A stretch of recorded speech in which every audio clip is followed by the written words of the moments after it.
जेके Dubai में अपने concert के लिए एक होटल में रुका होता है। सुबह पहली बार जब वह अपने कमरे से बाहर निकलता है तभी सामने से सजावट का सामान लिए एक लड़की आती है। सफ़ेद इंडियन ड्रेस, चेहरे पर काला दुपट्टा और आंखों में अजीब सी शांति। टकराव होता है, सामान गिर जाता है। जेके उसे गिरने से बचाने के लिए हाथ पकड़ लेता है। कुछ पल के लिए दोनों की आंखें मिलती हैं और उसी पल जेके की नींद, चैन सब उड़ जाता है। वह लड़की आरोही होती है जो होटल की इवेंट प्लानिंग में सुकाकी की मदद कर रही होती है। धीरे धीरे जेके उसे नोटिस करने लगता है, उसकी थकान, उसकी चुप्पी, उसका हर छोटा मूवमेंट।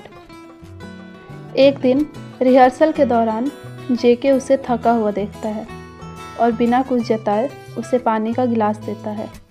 आरोही पहली बार सोचती है कि क्या सच में कोई उसका ख्याल रख सकता है, पर आरोही की ज़िंदगी पहले से तय होती है।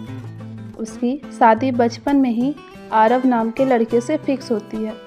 आरव बाहर से सही दिखता है लेकिन अंदर से पॉसेसिव, कंट्रोलिंग और गलत आदतों वाला इंसान होता है। वह आरोही से डर पैदा करता है और जल्दी शादी करने का दबाव बनाता है क्योंकि उसे लगता है कि अगर देरी हुई तो आरोही जेके की हो जाएगी। आरोही जब भी टूटती है वह नाचती है। एक रात वह खाली रिहर्सल रूम में एक उदास इंडियन गाने पर नाचती है, अपने दर्द को मूवमेंट में ढालती है। जेके चुपचाप उसे देखता रहता है। आरोही गिरकर रो पड़ती है और जेके उससे पूछता है, "What happened? You don't have to hide it. I'm here. I'll listen." आरोही पहली बार सोचती है वह इस शादी को नहीं चाहती। वह आरव से डरती है लेकिन फैमिली को मना नहीं कर सकती। शादी का नाम सुनते ही जेके के भीतर गुस्सा और बेबसी दोनों आ जाते हैं। अगले दिन आरव शादी का कार्ड आरोही को देता है, सिर्फ 2 दिन बाद की तारीख। फिर वह होटल में सबके सामने जेके को इनविटेशन और मिठाई देता है, जैसे यह दिखाना चाहता हो कि आरोही उसकी है। जेके की आंखों में गुस्सा भी होता है और दर्द भी। वह आरोही से पूछता है, "do you really want this marriage?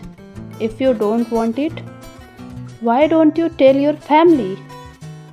आरोही जवाब देती है कि यह रिश्ता बचपन से जुड़ा है, वह कुछ नहीं कर सकती। फिर वह जेके को अपनी शादी में इनवाइट कर लेती है। कॉन्सर्ट की रात जेके मंच पर परफॉर्म करता है। आरोही उसे देखती है और पहली बार महसूस करती है कि शायद वही इंसान है जो उसे सच में खुश रख सकता है, लेकिन वह इस शादी को रोक नहीं पाती। वह सुकाकी से बात करती है। सुकाकी उसे समझाती है कि यह उसकी ज़िंदगी है, उसे अपने लिए लड़ना चाहिए, पर आरोही फैमिली प्रेशर के आगे हार जाती है। एंगेजमेंट के दिन जेके आरव के घर आता है। आरव के पेरेंट्स उसका अच्छे से स्वागत करते हैं। आरोही जब एंगेजमेंट के लिए तैयार होकर बाहर आती है तो जेके की नज़र उसी पर टिक जाती है। उसे एहसास होता है कि कुछ ऐसा है जो शायद हमेशा के लिए खो चुका है। आरोही भी जेके को देखकर खुश भी होती है और दुखी भी। पूरी रात जेके उसकी एंगेजमेंट देखता रहता है और मन ही मन तय करता है कि उसे एक बार और आरोही से बात करनी होगी। मेहंदी की रात आरोही हाथों में मेहंदी लगाए बैठी होती है। सुकाकी के फ़ोन पर जेके का मैसेज आता है कि वह आखिरी बार आरोही से बात करना चाहता है। सुकाकी फ़ोटो लेने के बहाने आरोही को टेरेस पर ले जाती है, जहां जेके पहले से मौजूद होता है। दोनों की आखिरी बातचीत चल ही रही होती है कि आरव उन्हें एक साथ देख लेता है। गुस्से में आकर आरव एंगेजमेंट हॉल की बड़ी स्क्रीन पर आरोही की बिना इजाज़त बनाई गई प्राइवेट वीडियोस चला देता है और सबके सामने उसे बदनाम करता है। आरोही टूट जाती है। वह रोती हुई टेरेस पर भागती है और कूदने की कोशिश करती है, लेकिन सू काकी उसका हाथ पकड़कर रोक लेती है। उसी वक्त जेके दौड़कर आता है और आरोही को गले लगा लेता है। सबके सामने जेके बोलता है, enough, what you did is a crime, she is not your property, she is a human being, you don't love her, you want to control her. JK सबके सामने आरोही को अपनाता है।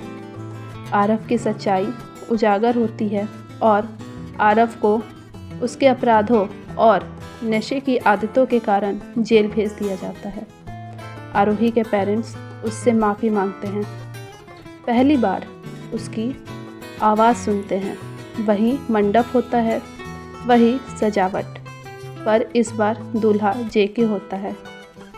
जेके आरोही से कहता है, no more fear, no more pressure, from now on you choose your life. और आरोही पहली बार बिना डर, बिना मजबूरी, अपनी मर्जी से शादी करती है। यह कहानी प्यार की नहीं थी, यह कहानी हिम्मत, सम्मान और अपनी आवाज़ चुनने की थी।